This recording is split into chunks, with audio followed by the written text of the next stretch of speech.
Eu gostaria, presidente, de fazer alguns registros na tarde de hoje. E vou iniciar com o registro feito coincidentemente pela senadora Vanessa Graziottini. Eu sou filha, presidente, de funcionário do Banco do Brasil. E acho que estou assistindo o momento que meu pai temeu tanto na vida. O fechamento das agências do Banco do Brasil, na minha opinião, são uma ponta do iceberg que se pretende com o Banco do Brasil. O Banco do Brasil é lucrativa. Seus balanços foram apresentados para o primeiro trimestre de 2016 com lucros altíssimos, mais de 2 bilhões e 600 milhões de lucratividade. E eu participei o ano passado de uma movimentação no interior do estado da Bahia, mais precisamente da cidade de Canudos, com prefeitos, vereadores, representantes do comércio e a população em geral, que dirigia ao Banco do Brasil o pedido para não fechar a agência daquele banco naquela cidade. E conseguimos essa vitória. Veja bem, uma vitória, um movimento político que se estabeleceu naquela cidade para impedir que uma agência do Banco do Brasil fosse fechada. Desta feita, agora, o Banco do Brasil fechará 31 agências no estado da Bahia. A maior parte delas, apenas 3 em Salvador, mas 28 em pequenas cidades do interior, em todo o estado da Bahia, no nordeste da Bahia, no centro-oeste da Bahia, no sul da Bahia, no norte da Bahia. Portanto, justamente naqueles lugares que mais precisam de uma agência bancária. E para quê? Não é para que o banco esteja com prejuízo, não. É para economizar, ou seja, aumentar a lucratividade do banco. Ora, mas o Banco do Brasil não é o Itaú, não é o Bradesco, não é um banco privado. O Banco do Brasil tem outras contribuições e obrigações para com o povo brasileiro.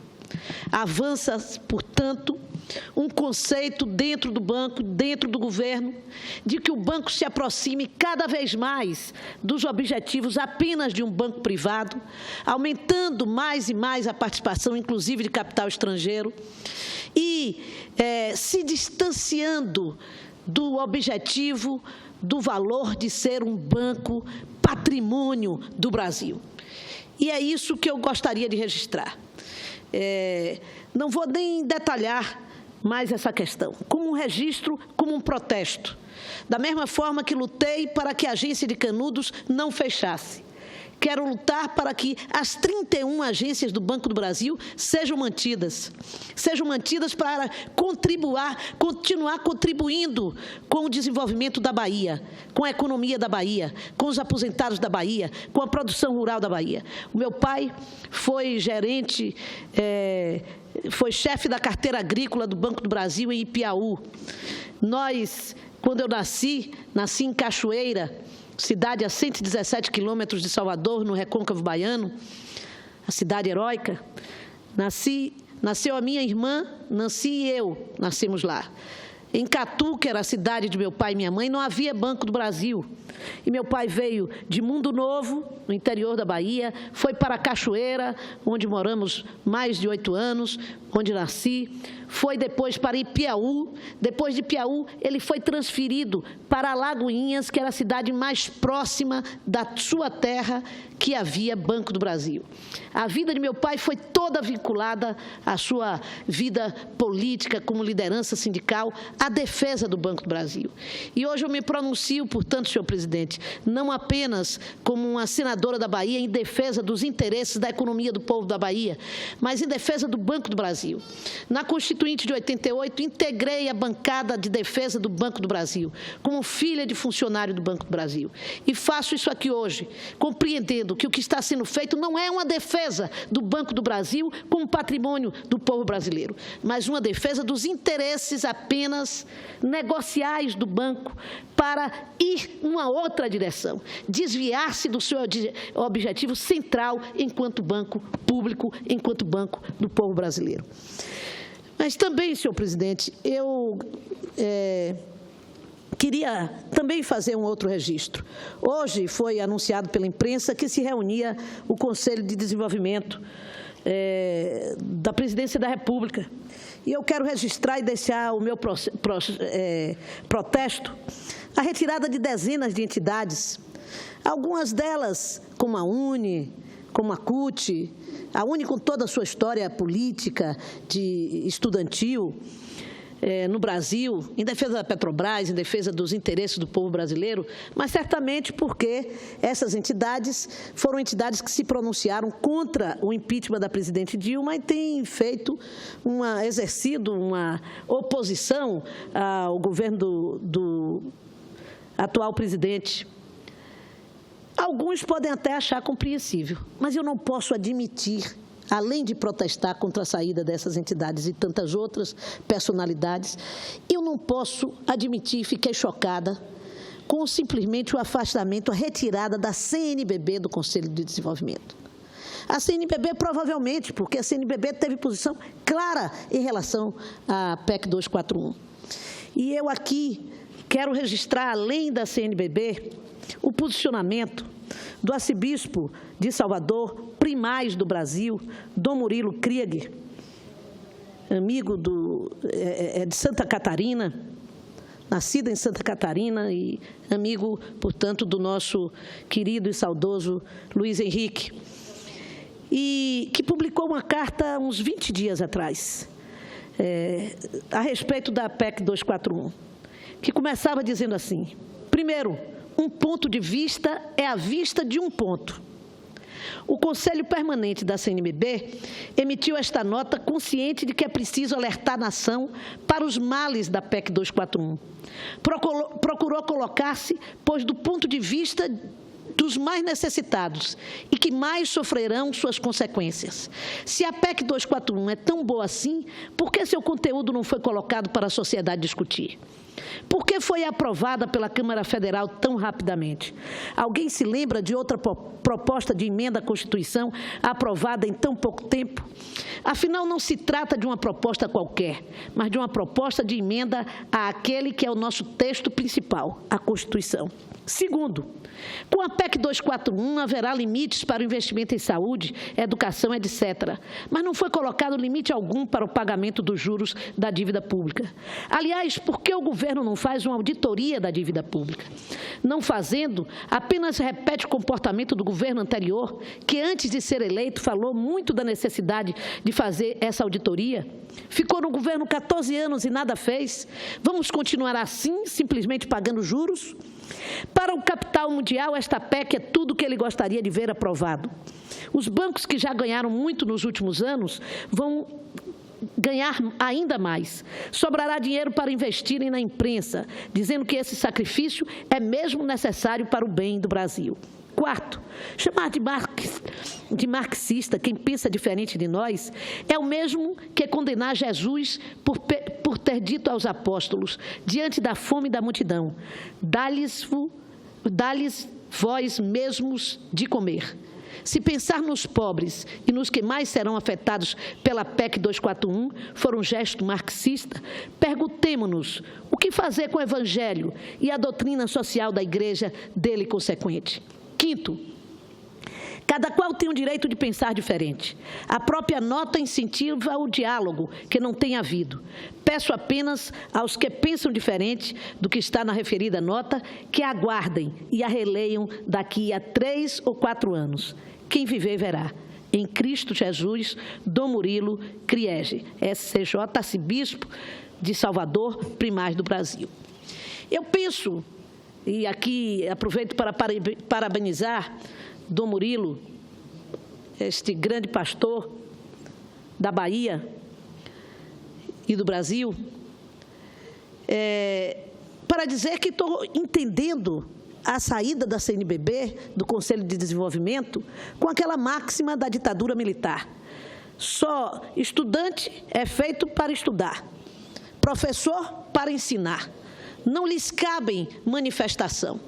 E a igreja não pode também se manifestar sobre a política. Ela deve ficar calada, apenas evangelizando. É esta a sinalização. Novamente, uma sinalização muito ruim para uma sociedade que precisa decidir o seu rumo com a participação de todos, de todas as igrejas, das igrejas evangélicas, da igreja católica, da budista, de todos os credos, porque o Brasil e a nossa Constituição afirma o direito de credo. Por fim, senhor presidente, como eu já falei sobre a PEC 241 e apenas aqui quis registrar a saída da CNBB do Conselho de Desenvolvimento Nacional e a carta de Dom Murilo, quero, por último, fazer também aqui um registro no tempo que me resta, que é um registro dos estudantes do Instituto Federal, do IFES, da Bahia, sobre a medida provisória 746, que reformula o ensino médio. Eu integro a comissão mista, que vem debatendo, tendo audiências públicas importantes, pude participar de 2 delas. Infelizmente, em função das últimas atividades que também participo aqui no Senado, não estive na última audiência. E eu gostaria de registrar que atualmente são 9 campi do Instituto Federal da Bahia ocupados e 3 com atividades paralisadas. E eu recebi um pedido especial dos estudantes desse movimento para que lesse aqui o seu documento lançado à nação a respeito da PEC. E eu vou encaminhar esse documento ao nobre relator da matéria, mas quero ler a opinião dos estudantes. Vimos, por meio deste, expor, senhores senadores da República, vimos, por meio deste, expor o posicionamento dos estudantes que ocupam 9 campi e de outros 3 cujas atividades estão paralisadas do Instituto Federal da Bahia, IFBA, diante da medida provisória 746/2016, que reformula o ensino médio e altera a Lei 9.394, de 20 de dezembro de 1996, que estabelece as diretrizes e bases da educação nacional, e a Lei número 11.494, de 20 de junho de 2007, que regulamenta o Fundo de Manutenção e Desenvolvimento da Educação Básica e de Valorização dos Profissionais de Educação e que dá outras providências. Tendo em vista a quantidade de escolas, universidades e institutos federais ocupados em todo o país, entendemos que seja justa a exposição de nossa opinião nos momentos de análise e votação desta proposta. Primeiramente, deixamos claro o nosso repúdio à maneira como esse assunto está sendo tratado. Sabemos que medida provisória é um instrumento adotado pelo presidente da República em casos de relevância e urgência. Obviamente, embora o Brasil necessite de uma reforma em todo o ensino público que atenda às necessidades e anseios do povo, esta é uma pauta que deve ser debatida e analisada minuciosamente, inclusive com uma consulta pública. Que melhor que os professores, estudantes e pais para falarem do assunto. Contudo, isso não aconteceu, e o que vemos agora é uma medida que se mostra autoritária e que traz consigo inúmeras contradições.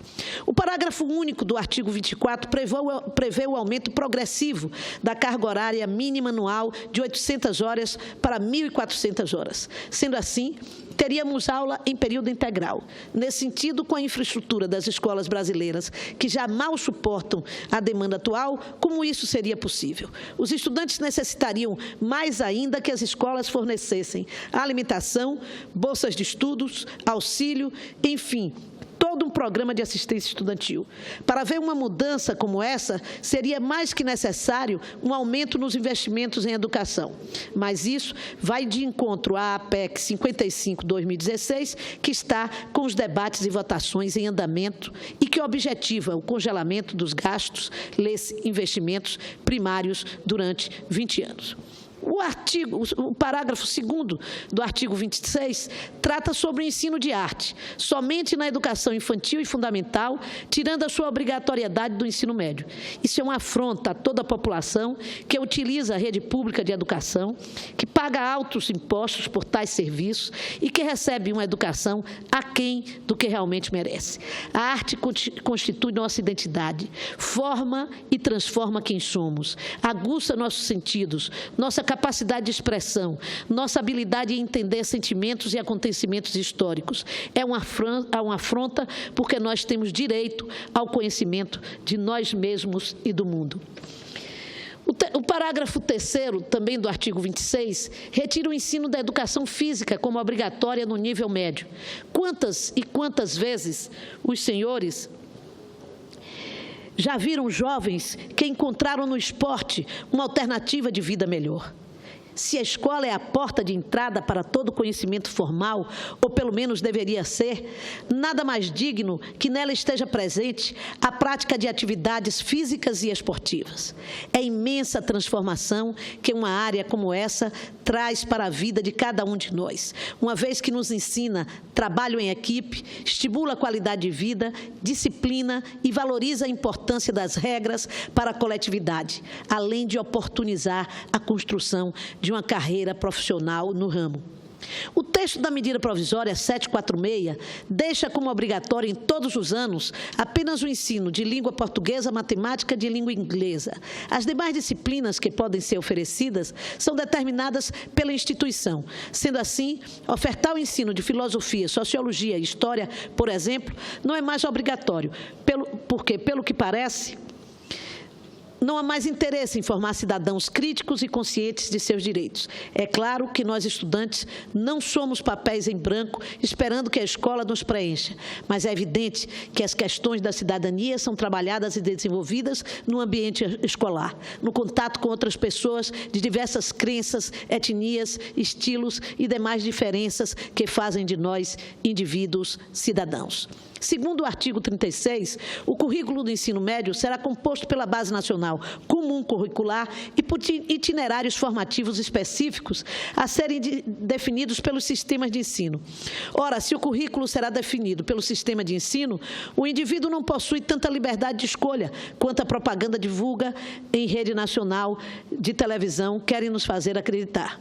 Ao ser determinado pelo sistema, pode ocorrer de um estudante escolher pela ênfase uma área, porém a escola do bairro onde mora não fornece tal oportunidade. E esse mesmo estudante não possui condições financeiras de pagar o transporte para estudar o que escolheu numa escola mais distante.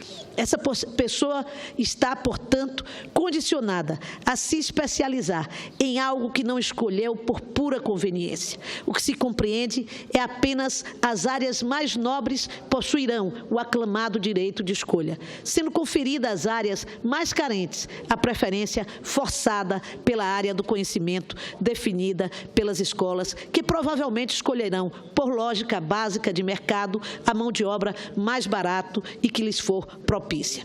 Logo após, o texto apresenta uma compreensão das áreas de conhecimento, dividindo-as como as provas de vestibulares e não como um sistema de ensino. Além disso, há um acréscimo da área de formação técnica e profissional. Percebem-se, então, a limitação de áreas que trabalham o pensamento crítico e, consequentemente, a abertura às áreas técnicas. Parece-nos, senadores, que isso significa um processo de mecanização humana. Caso essa medida provisória seja aprovada, não mais cidadãos serão formados, mas sim mão de obra para o mercado, quase máquinas. O parágrafo 5º, já vou finalizar, senhor presidente, eu solicito a Vossa Excelência, inclusive, que possamos ter publicado na íntegra, incluído nos anais da Casa, na íntegra, essa carta dos estudantes. Senadora Lídice, antes da senhora concluir, gostaria que pudesse me conceder... Pois não, senadora.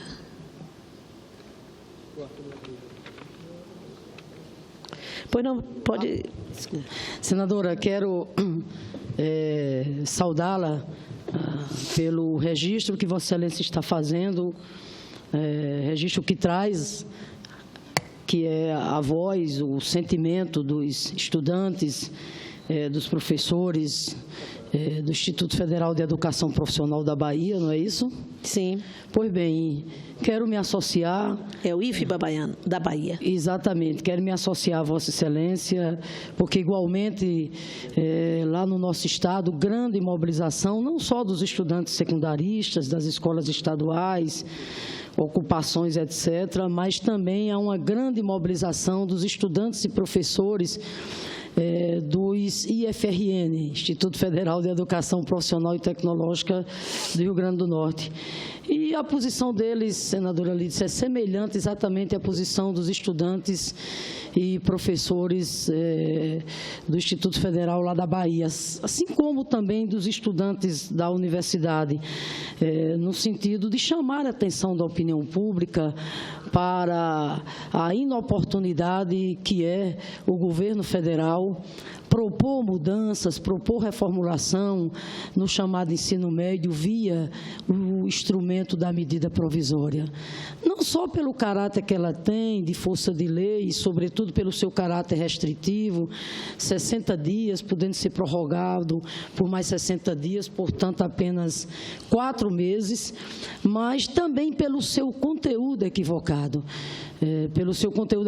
Eu quero parabenizar aí o documento do IFE da Bahia, pela lucidez, pela clareza pedagógica, pela lucidez teórica com que eles estão fazendo a crítica com relação à MP 746 do ensino médio, porque concordo inteiramente com eles e vou concluir, senadora Lídice. Concordo inteiramente com eles quando, na verdade, eles têm dito que o problema do ensino médio não é de currículo. Se assim fosse, o Brasil já promoveu várias reformas, inclusive no âmbito do currículo. E o problema do ensino médio não foi resolvido. Por quê? Porque o problema do ensino médio é, sobretudo, estrutural, aquilo que eles colocam aí. Nós precisamos de melhoria física nessas escolas, escolas com laboratório, com biblioteca, com ambientes adequados para o desenvolvimento de atividades de educação física e de arte. Nós precisamos de professor valorizado, com carreira. Nós precisamos, por exemplo, corrigir o que existe hoje, 42% dos nossos professores sem ter formação adequada. Nós precisamos de democracia nessas escolas, uma gestão aberta e não o que está sendo feito, senadora Lídice, uma medida provisória que, além de não esperar sequer a definição da Base Nacional Curricular Comum, que é objeto da meta do Plano Nacional de Educação e que só será definida no próximo ano, segundo o próprio MEC. O MEC, inclusive, se avora, senador Elmano, mexe no currículo, senadora Rose, inclusive propondo uma insanidade dessa, tirar artes, tirar a educação física, tirar a filosofia, tirar a sociologia do currículo do ensino médio. Então, encerro parabenizando e trazendo aqui também a posição do Instituto Federal de Educação Profissional e Tecnológica lá do Rio Grande do Norte, precisamente lá de Macau, João Câmara, e hoje cedo, Nova Cruz, onde lá estive. Muito obrigada, senadora. Peço que o presidente possa incorporar ao nosso pronunciamento a parte tão valioso. E quero dizer, senhor presidente, que apesar de ter assumido o compromisso de ler todo o documento, em função do tempo que Vossa Excelência me cobra, eu queria só ler 2 parágrafos finais, dizendo que já apresentei, na mesma audiência pública que nós duas participamos, ao relator da matéria, as opiniões também dos institutos federais, não através dos estudantes, mas em reunião que estive com todos os diretores do Instituto Federal, dos diversos campi na Bahia, e o reitor daquela instituição. E, pelo menos, o nosso relator acenou com a possibilidade de excluir os institutos federais desse processo geral, compreendendo que há clara contradição entre as medidas que estão sendo adotadas e o que já existe hoje nos institutos de forma curricular, nos institutos federais de educação. E, mais do que isso, com a eficiência, o sucesso, o reconhecimento da população e objetivo dos institutos federais, antigas escolas técnicas em nosso país. Mexer numa coisa que está dando certo, é isso que ocorrerá se o MEC insistir nessa posição.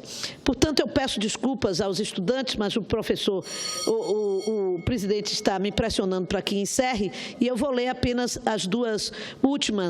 os últimos parágrafos, garantindo-lhes que estará totalmente incorporado nos anais da Casa. É mais que necessária uma reforma no ensino do sistema do Brasil, mas isso deve acontecer em todas as instâncias: educação infantil, ensino fundamental, ensino médio e graduações. Chega de medidas paliativas para problemas tão pertinentes e antigos. Não se faz política pensando em um mandato, mas sim pensando no futuro. Mudanças devem existir, mas atendendo às necessidades da população, porque, afinal, é esse o trabalho de todos os políticos, representar um povo.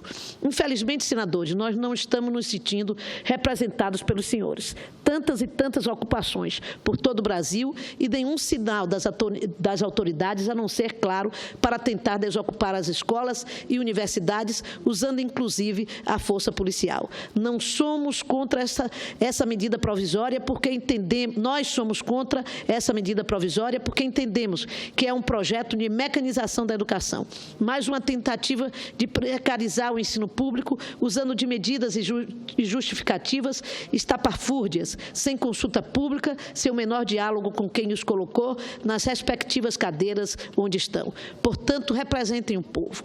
A própria Casa abriu uma consulta no site do Senado e os votos contra a MP número 746/2016 são mais de 20 vezes superior aos votos a favor. Não se esqueçam disso. No mais, é certo que vamos continuar ocupando e resistindo, até que nossas vozes e pautas sejam atendidas. Esperamos que as discussões, não só sobre a medida provisória, sejam tratadas para o povo e com o povo. Atenciosamente, Corpo Estudantil do Instituto Federal de Educação, Ciência e Tecnologia da Bahia, IFBA. Tanto um grande abraço aos estudantes, a nossa solidariedade nessa luta, e nós vamos continuar aqui no Senado, na comissão da medida provisória, debatendo, lutando para que estas mudanças que hoje prejudicam a educação do ensino médio no nosso país não sejam adotadas. Eu volto a dizer, todo discurso sempre foi que é preciso incluir os jovens na educação via o estímulo à cultura, via o estímulo à prática de esporte também. E o que temos nessa medida provisória é exatamente o desestímulo a todas essas, pelo menos a essas duas grandes atividades, sem falar na filosofia, no aprender a pensar, que se desenvolve através da filosofia, da sociologia, etc. Então, um grande abraço e a luta continua.